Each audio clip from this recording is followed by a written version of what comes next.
Rating मिली है in terms of actual marks. Bihar और झारखंड में जितने आज तक जितने भी विश्वविद्यालय, चाहे वो पब्लिक हो या प्राइवेट है, उन सबसे अधिक रेटिंग है कि हम लोग क्वालिटी एजुकेशन के सारे ही पैरामीटर्स पर खरे उतर रहे। लोगों ने सतत रूप से इतना परिश्रम किया, सब फ्रंट्स पे टीचिंग लर्निंग अच्छी की, रिसर्च अच्छा प्रोड्यूस किया, आगे बढ़ने के लिए इंक्यूबेशन सेंटर जैसे काम किए, बहुत अच्छी लाइब्रेरी बनाने में और उसका उपयोग करने में हमारे साथ योगदान किया।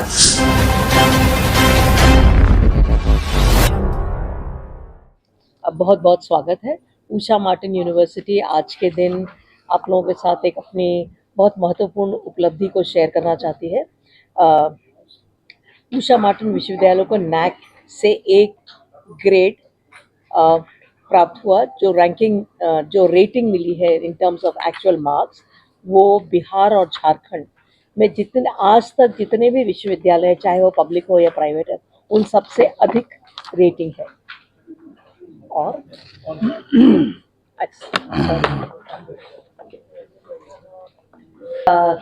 के इस कार्यक्रम में हम आप सबके साथ जो हमारी प्रगति में हमारे सहभागी रहे हैं, आप सबके साथ मैं एक बहुत महत्वपूर्ण समाचार शेयर करना चाहूँगी। उषा मार्टिन विश्वविद्यालय को नैक का ए ग्रेड मिला है 3.177 टोटल मार्किंग के साथ, जो आज तक बिहार और झारखंड में मिले गए किसी भी विश्वविद्यालय को मिले गए अंकों से अधिक है। एक नए विश्वविद्यालय जो कि बहुत ही यंग है, उसके लिए एक बड़ी उपलब्धि है। तो हम लोगों ने सोचा कि इस बात को आप लोगों के साथ शेयर करना ज़रूरी है। मैं इसका प्रेस विज्ञप्ति आप लोगों के सामने पढ़ रही हूँ और ये आप लोगों को कॉपी भी दी जाएगी। मुझे बताया गया कि ये विज्ञप्ति मुझे हिंदी में पढ़नी चाहिए, अंग्रेजी में नहीं, तो आप लोगों की इच्छा का मान करते हुए ये हिंदी में ही मैं इसको पढ़ रही हूँ। उषा मार्टिन विश्वविद्यालय रांची को राष्ट्रीय मूल्यांकन और प्रत्यायन परिषद नैक द्वारा ए ग्रेड प्रदान किया गया है। विश्वविद्यालय ने 3.17 का प्रभावशाली स्कोर प्राप्त किया है, जो बिहार और झारखंड राज्य के किसी भी विश्वविद्यालय द्वारा अब तक प्राप्त किए गए स्कोर्स में सबसे अधिक है। नैक की विशेषज्ञ टीम 19 से 21 फरवरी 2025 तक विश्वविद्यालय के दौरे पर थी और उन्होंने पाठ्यक्रम के विभिन्न पहलुओं, शिक्षण और मूल्यांकन, अनुसंधान, नवाचार एवं विस्तार गतिविधियों, अवधारणा एवं शैक्षणिक संसाधन, छात्र समर्थन एवं प्रगति, गवर्नेंस, नेतृत्व एवं प्रबंधन और संस्थागत मूल्य और सर्वोत्तम प्रथाओं जैसे कई मापदंडों पर विश्वविद्यालय के प्रदर्शन का गहन मूल्यांकन किया तथा इस दौरान टीम ने शैक्षणिक और प्रशासनिक विभागों का निरीक्षण किया, संकाय सदस्यों, छात्रों, पूर्व छात्रों, अभिभावकों और कर्मचारियों से बातचीत की और विश्वविद्यालय की भौतिक और अकादमिक संरचना का परीक्षण किया। विश्वविद्यालय इस उत्कृष्ट परिणाम पर गर्व अनुभव करता है। 217 में केवल 5 शैक्षणिक कार्यक्रमों बीबीए, एमबीए, बीसीए, एमसीए और इंजीनियरिंग डिप्लोमास के साथ हरदा परिसर से अपनी यात्रा शुरू करने वाला यह विश्वविद्यालय आज अनगढ़ा रांची स्थित अत्याधुनिक 30 एकड़ के स्थायी परिसर से संचालित हो रहा है। वर्तमान में यह 30 से अधिक पाठ्यक्रमों की पेशकश कर रहा है और लगभग 4000 छात्रों को प्रबंधन, फार्मेसी, कृषि, physiotherapy, paramedical sciences, nursing, engineering, विधि अध्ययन, अंग्रेजी, फोरेंसिक साइंस और पत्रकारिता तथा जनसंचार जैसे विभिन्न विषयों में शिक्षा प्रदान कर रहा है। विश्वविद्यालय की संकाय टीम अत्यंत योग्य और अनुसंधान उन्मुख है, जिसने अब तक 70 पेटेंट फाइल किए हैं, जिनमें से 20 प्रदान किए जा चुके हैं। इसके अतिरिक्त फैकल्टी द्वारा 874 शोध पत्र और 809 पुस्तकें व अध्याय प्रकाशित किए गए हैं, जो अकादमिक जगत के और उद्योगों में महत्वपूर्ण योगदान है। उषा मार्टिन विश्वविद्यालय का प्लेसमेंट रिकॉर्ड भी सराहनीय रहा है। छात्र राष्ट्रीय और अंतर्राष्ट्रीय प्रति अ, प्रतिष्ठित कंपनियों में चयनित हुए हैं।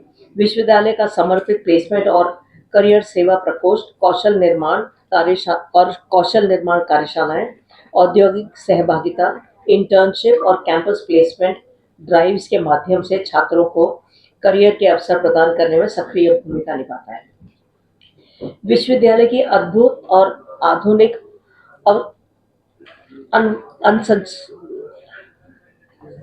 अवसंचारण में एक समर्पित इंक्यूबेशन सेंटर, आधुनिक प्रयोगशालाएं, central incubation centre, Indian knowledge system cell, समृद्ध केंद्रीय पुस्तकालय, पॉली हाउस, 100 किलोवाट सौर ऊर्जा संयंत्र, बायोगैस यूनिट, वर्षा जल संचयन प्रणाली, जेएससीए से संबद्ध क्रिकेट ग्राउंड और लड़कों और लड़कियों के लिए अलग अलग ऑन कैंपस हॉस्टल शामिल हैं।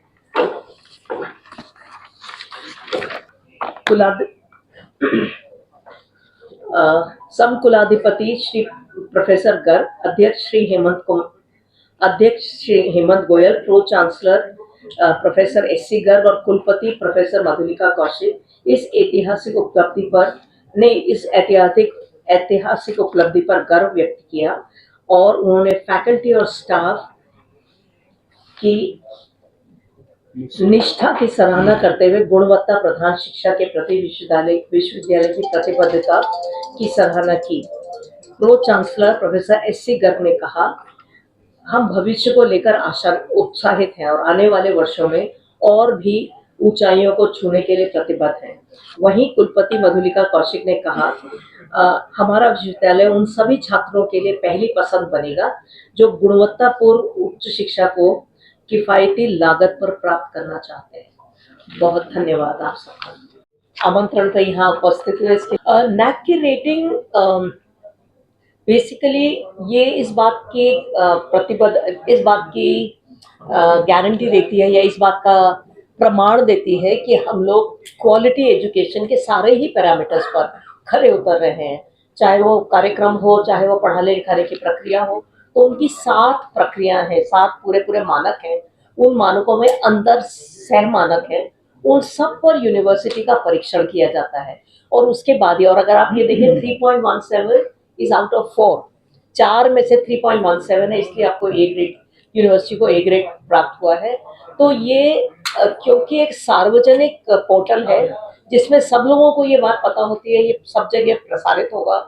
जो भी लोग पता करना चाहते हैं नैक की साइट पे जाके देख सकते हैं, हमारी साइट पे देख सकते हैं और उनको उनमें एक कॉन्फिडेंस बढ़ेगा जब वो यूनिवर्सिटी में आएंगे कि हमें एक गुणवत्तापूर्ण शिक्षा प्रदान करें। जैसे कि आपने खुद बताया कि अन्य यूनिवर्सिटी में ऐसे रेटिंग इस तरह की नहीं मिली जी, कि आपको ये रेटिंग मिली है, जी, कैसा अनुभव है? हमें मेरे साथियों ने पिछले हम इस कैंपस में 2021 में जब शिफ्ट हुए तो ये कैंपस बहुत नया था और लोगों को पूरी तरह से स्थापित होने में समय लगा। उसके बावजूद मेरे साथियों ने, जो हमारी फैकल्टी है, जो हमारा स्टाफ है, हमारे रजिस्ट्रार, सब लोगों ने मिलकर इतना अथक परिश्रम किया कि ये सब उन सब के लिए उपलब्धि का बहुत बड़ा प्रमाण है और इसके लिए हम बहुत उन सब लोगों के आभारी हैं। उन सबको प्रोत्साहन के लिए ये शब्द नहीं कह रही हूँ, मैं हृदय से आभारी हूँ कि उन सब लोगों ने सतत रूप से इतना परिश्रम किया, सब फ्रंट्स पे टीचिंग लर्निंग अच्छी की, रिसर्च अच्छा प्रोड्यूस किया, आगे बढ़ने के लिए इंक्यूबेशन सेंटर जैसे काम किए, बहुत अच्छी लाइब्रेरी बनाने में और उसका उपयोग करने में हमारे साथ योगदान किया। इसलिए ये बहुत ही संतुष्टि का विषय है, मतलब मैं गर्व जैसे शब्द यूज नहीं करना चाहती। ये बहुत ही इस उपलब्धि पर हम सब संतुष्टि का इजहार करना चाहेंगे कि हम इससे बहुत संतुष्ट हैं। लेकिन कोई भी माइलस्टोन आपको आगे बढ़ने की प्रेरणा देता है, तो और आगे बढ़िए और अच्छा कीजिए। हम सब ने जब ये यूनिवर्सिटी एस्टैब्लिश की थी तो हम ये सोचते थे कि रांची, बिहार का बहुत बच्चा प्रदेश से बाहर जाके क्यों शिक्षा प्राप्त करता है। आधे लोगों का ये कहना था नहीं हमें घर से बाहर निकलना है इसलिए हम बाहर जाते हैं। कुछ लोगों ने ये कहा अगर यहाँ पर अच्छे संस्थान हो तो हमें बाहर जाके इतना पैसा खर्च करने की आवश्यकता नहीं है। हम यही चाहेंगे कि ये जो ब्रेन ड्रेन स्टेट से बाहर हो रहा है उन बच्चों को एक कम से कम ऑप्शन तो मिले कि अच्छी शिक्षा के लिए यहाँ पर भी ऑप्शन है और उनको बाहर जाके मतलब ज़रूरत मतलब उसकी उसके अलावा कोई ऑप्शन ना हो ऐसी कोई स्थिति नहीं होनी चाहिए। ठीक नई परियोजना को हम लोग उषा मार्टिन में देखेंगे आगे। जी जी हम लोग कई सारे नए परियोजनाएं चलाने की सोच रहे हैं। एक तो जितने हमारे प्रोग्राम्स हैं उसमें स्पेशलाइजेशंस और आगे बढ़ाए जाएंगे जिसमें हमारी अंडर ग्रेजुएट प्रोग्राम है जैसे इंजीनियरिंग अभी हमारा बीटेक चल रहा है हम एमटेक चलाना चाहेंगे। इसी तरह से हम सॉरी बी फार्म चल रहा है। हमारा बी फार्म प्रोग्राम चल रहा है। हमने एम फार्म के लिए अपनी एप्लीकेशन डाली हुई है। हमारे जहाँ जहाँ अंडर ग्रेजुएट प्रोग्राम्स है उसमें हम पोस्ट ग्रेजुएट प्रोग्राम्स को जाएंगे। हम पीएचडी प्रोग्राम्स अभी कुछ 10 या 11 डिसिप्लिन्स में देते हैं। जैसे जैसे हमारी क्षमताएं बढ़ेंगी उसके आगे भी हम उसको देना चाहेंगे। लेकिन एक और चीज़ जो हम बहुत सतत रूप से करना चाहते हैं वो है रांची के बडिंग एंटरप्रेन्योर्स के लिए जो नौकरी नहीं करना चाहते अपना उद्यम स्टार्ट करना चाहते हैं। हमने एक इंक्यूबेशन सेंटर एस्टैब्लिश किया है जहां वो अपने आइडियाज प्रेजेंट कर सकते हैं जहां हम उनकी बैंकर से मीटिंग करा सकते हैं और उनको अपने उद्योग स्थापित करने के लिए मदद कर सकते हैं। हमारा एक उद्देश्य ये भी है कि बच्चे नौकरी मांगने वाले नहीं नौकरी देने वाले बने। तो स्मॉल एंटरप्राइजेज मीडियम एंटरप्राइजेज अगर वो सेट कर सकते हैं रांची में असीम संभावनाएं हैं। यहाँ पर फिशरीज की बहुत संभावना है फ्रेश फ्रूट्स एंड वेजिटेबल्स की बहुत संभावनाएं हैं कृषि उत्पादों के संवर्धन के लिए या उनके विक्रय के लिए संस्थान मतलब इतना से यहाँ सामान खराब होता है क्योंकि उसको प्रोसेसिंग यूनिट्स नहीं है। तो उस तरह की प्रोसेसिंग यूनिट्स तैयार की जाए। लेकिन एक बहुत अच्छी विधा जो आ रही है जो हम अपने स्टूडेंट्स की तरफ से देखते हैं वो है आईटी से रिलेटेड नए एप्स डेवलप करके नए उद्यमों की संभावनाओं की खोज करना। तो उसमें बहुत सारी सेवा संबंधित संभावनाएं हैं इंफॉर्मेशन टेक्नोलॉजी रिलेटेड संभावनाएं हैं। तो ये एक बड़ी दिशा है जिसमें यूनिवर्सिटी बढ़ना चाहेगी एंटरप्रेन्योरशिप और उद्यमों के विकास के लिए लोकल छात्रों की सहायता करना भर रही थी जिसमें हमें रिपोर्ट करने के लिए कहा गया कि हमारे स्किल बेस्ड कोर्सेज कैसे हैं। उषा मार्टिन यूनिवर्सिटी उन चुने हुए कुछ विद्यालयों में से एक विश्वविद्यालयों में से एक है जिन्होंने नेशनल एजुकेशन पॉलिसी को 2021 से ही लागू करना शुरू कर दिया था। हमारे कुछ पाठ्यक्रम में 4 साल के पाठ्यक्रम बनाए हैं और 4 साल के पाठ्यक्रम जितने भी हैं मतलब बीबीए प्रोग्राम को 4 साल बना दिया गया बीकॉम प्रोग्राम को 4 साल का बना दिया गया। और जैसे आप ये पूछ रहे थे कि आगे क्या योजना है हमारे जितने अंडर ग्रेजुएट प्रोग्राम हैं वो एनईपी कंप्लायंट होकर 4 साल के प्रोग्राम बनाए जाएंगे। अगर हम 4 साल के प्रोग्रामों का पाठ्यक्रम देखें उसमें 9 क्रेडिट का एक जगह और 6 क्रेडिट का एक जगह सिर्फ स्किल बेस्ड कोर्सेज है। तो ये हमारे यहाँ ऑलरेडी इम्प्लीमेंट हो चुका है। आपने जो क्वेश्चन पूछा कि बच्चे जब लूज एंड पे होते हैं क्योंकि उनकी बहुत ही थियोरेटिकल नॉलेज है मैं आपको इनवाइट करना चाहूँगी एक बार यूनिवर्सिटी में। हमारे इतने लैब्स और इतनी वर्कशॉप्स हैं जहाँ बच्चों को बहुत ही हैंड्स ऑन प्रैक्टिस दी जाती है। आपको जानकर खुशी होगी कि हमारे एक फिजियोथेरेपी डिपार्टमेंट है जहाँ पर हमने आसपास के गांवों के लिए हमने 5 गांव अडॉप्ट किए हैं अपने उन्नत भारत अभियान के अंदर। आसपास के गांवों के लोगों के लिए हमने एक ओपीडी चलाते हैं और उस ओपीडी को हमारे टीचर्स और सीनियर स्टूडेंट मिलके चलाते हैं। नहीं उनसे एक मतलब गांव वालों के लिए जो बहुत पुअर है उनके लिए तो 20 रुपीज जस्ट 20 रुपीज बिकॉज जो लोग जब लोग किसी चीज के लिए छोटा भी पेमेंट नहीं करते उसकी वैल्यू नहीं करते। तो हम चाहते हैं कि वो छोटी ही वैल्यू लगाएं और हम आगे से अभी जैसे हमने शुरू कर दिया है कि अगर कोई असमर्थ है वहां तक आने के लिए तो हमारी एम्बुलेंस जाकर उनको पहले से अगर कोई गए तो लेके भी आती है। तो वो ओपीडी चलता है।